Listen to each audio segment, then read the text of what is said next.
ആകാശവാണി നമസ്കാരം. പ്രത്യേക വാർത്താ ബുള്ളറ്റിൻ വായിക്കുന്നത് ലിൻസ സിറാജ്. ആരോഗ്യ സംരക്ഷണ മേഖലയിൽ രാജ്യം ഇനിയും നിരവധി ലക്ഷ്യങ്ങൾ കൈവരിക്കേണ്ടതുണ്ടെന്ന് രാഷ്ട്രപതി ദ്രൌപദി മുർമു. ഝാർഖണ്ഡിലെ ദേവ്ഘർ എയിംസിന്റെ ആദ്യ ബിരുദദാന ചടങ്ങിൽ സംസാരിക്കുകയായിരുന്നു രാഷ്ട്രപതി. ധൻബാദ് IITയുടെ 45ാമത് ബിരുദദാന ചടങ്ങിൽ രാഷ്ട്രപതി നാളെ മുഖ്യാതിഥിയാകും. പ്രധാനമന്ത്രി Narendra Modi UAE president Sheikh Muhammad bin Sayyid അൽ നഹ്യാനുമായി ടെലിഫോൺ സംഭാഷണം നടത്തി.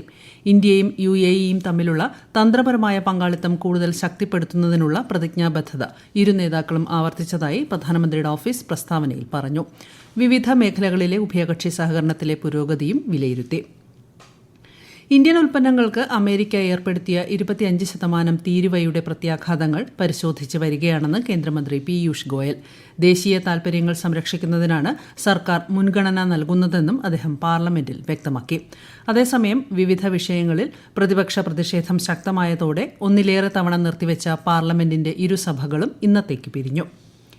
PM കിസാൻ സമ്മാൻ നിധിയുടെ 20ാമത് ഗഡു വിതരണത്തിന് പ്രധാനമന്ത്രി നരേന്ദ്രമോദി മറ്റന്നാൾ വാരാണസിയിൽ തുടക്കം കുറിക്കും. കർഷകർക്ക് പ്രതിവർഷം 6000 രൂപ 3 തുല്യ ഗഡുക്കളായാണ് പദ്ധതിയിലൂടെ നൽകുന്നത്. ഓഗസ്റ്റ് 2, 9, 16 തീയതികളിൽ രാഷ്ട്രപതി ഭവൻ അങ്കണത്തിൽ ഗാർഡ് മാറ്റ ചടങ്ങ് ഉണ്ടാകില്ലെന്ന് രാഷ്ട്രപതിയുടെ ഓഫീസ് അറിയിച്ചു.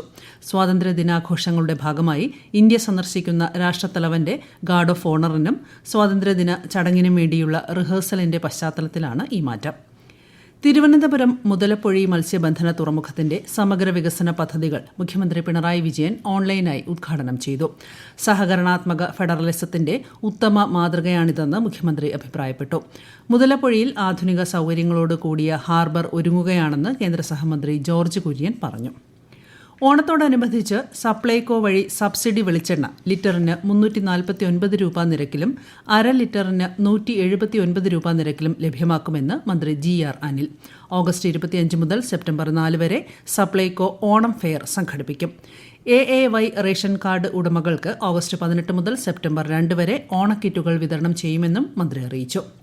സംസ്ഥാനത്ത് നാളെ റേഷൻ കടകൾക്ക് അവധിയായിരിക്കും. ശനിയാഴ്ച മുതൽ ഓഗസ്റ്റ് മാസത്തെ റേഷൻ വിതരണം ആരംഭിക്കും. ഛത്തീസ്ഗഡിൽ അറസ്റ്റിലായ മലയാളി കന്യാസ്ത്രീകളുടെ മോചനം സംബന്ധിച്ച് കേരളത്തിൽ നിന്നുള്ള MPമാർ കേന്ദ്ര ആഭ്യന്തരമന്ത്രി അമിത് ഷായുമായി ഇന്ന് ന്യൂഡൽഹിയിൽ കൂടിക്കാഴ്ച നടത്തി. കന്യാസ്ത്രീകളുടെ മോചനത്തിന് ആവശ്യമായ എല്ലാ സഹായവും നൽകുമെന്ന് കേന്ദ്രമന്ത്രി ഉറപ്പു നൽകിയതായി NK പ്രേമചന്ദ്രൻ MP മാധ്യമങ്ങളോട് പറഞ്ഞു. സംസ്ഥാനത്ത് 52 ദിവസം നീണ്ട ട്രോളിംഗ് നിരോധനം ഇന്ന് അർദ്ധരാത്രി അവസാനിക്കും. ബോട്ടുകളിൽ ഇന്ധനം നിറച്ച് ഐസും മത്സ്യബന്ധന ഉപകരണങ്ങളും ആഹാര സാധനങ്ങളും കയറ്റുന്ന തിരക്കിലാണ് മത്സ്യത്തൊഴിലാളികൾ. മത്സ്യ സംസ്കരണശാലകളും പുതിയ സീസണിനായി സജ്ജമായി കഴിഞ്ഞു. കരസേനയുടെ ദക്ഷിണ ഭാരത മേഖലയുടെ മേധാവിയായി ലഫ്റ്റനന്റ് ജനറൽ V. ശ്രീഹരി ചെന്നൈയിൽ ചുമതലയേറ്റു.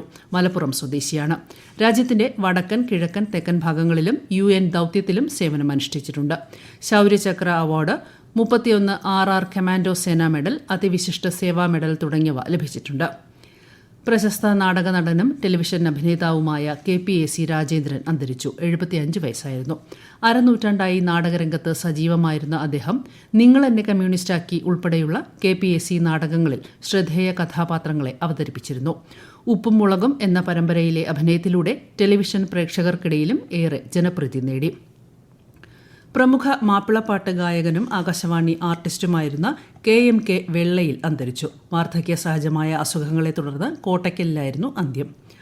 അച്ചാർ കുപ്പിയിൽ വിദേശത്തേക്ക് മയക്കുമരുന്ന് കടത്താൻ ശ്രമിച്ച സംഘത്തെ പോലീസ് അറസ്റ്റ് ചെയ്തു. കണ്ണൂർ ചക്കരക്കൽ സ്വദേശികളായ ജിസിൻ, ശ്രീലാൽ, അർഷാദ് എന്നിവരെയാണ് അറസ്റ്റിലായത്.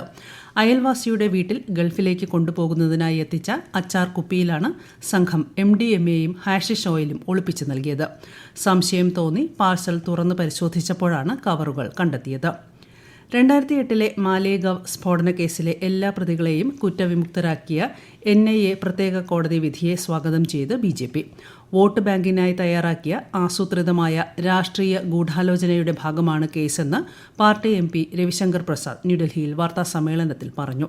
BJP മുൻ MP സാധ്വി പ്രഗ്യാ സിംഗ് താക്കൂർ ഉൾപ്പെടെ 7 പ്രതികളെയും മുംബൈയിലെ NIA പ്രത്യേക കോടതിയാണ് കുറ്റവിമുക്തരാക്കിയത്. മുൻ രാഷ്ട്രസേവിക സമിതി പ്രമുഖ സഞ്ചാലിക പ്രമീള മേധെ നാഗ്പൂരിൽ അന്തരിച്ചു. 97 വയസ്സായിരുന്നു. സംസ്കാരം നാളെ രാവിലെ നാഗ്പൂരിൽ നടക്കും. പ്രധാനമന്ത്രി നരേന്ദ്രമോദി, മഹാരാഷ്ട്ര മുഖ്യമന്ത്രി ദേവേന്ദ്ര ഫട്നാവിസ്, രാഷ്ട്രീയ സ്വയം സേവക സംഘം മേധാവി മോഹൻ ഭാഗവത് എന്നിവർ നിര്യാണത്തിൽ അനുശോചനം രേഖപ്പെടുത്തി. പ്രത്യേക വാർത്താ ബുള്ളറ്റിൻ കഴിഞ്ഞു. അടുത്ത വാർത്താ പ്രക്ഷേപണം നാളെ രാവിലെ 6:45.